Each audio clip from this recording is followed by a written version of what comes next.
This is Junk Dump, and a quick one today, working on a 1970 Oldsmobile 455.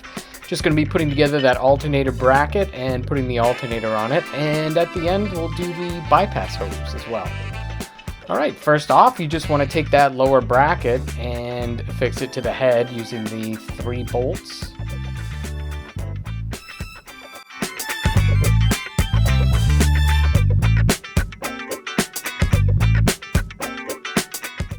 Next, you want to mount up that alternator and put the pivot bolt in. Remember, that bolt, you're not going to tighten that bolt down to hold it into place. That bolt gets tightened up, but it should still allow the alternator to slide.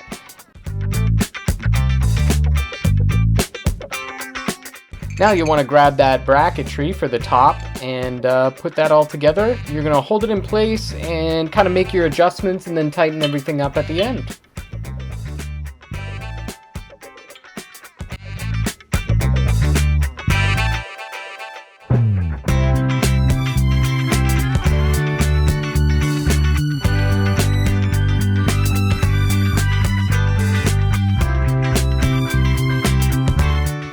Now that bypass hose is a really simple one. You just cut a length of hose, and if you've already assembled it as I have here, you'll just have to slip it onto the water neck and then onto the water pump.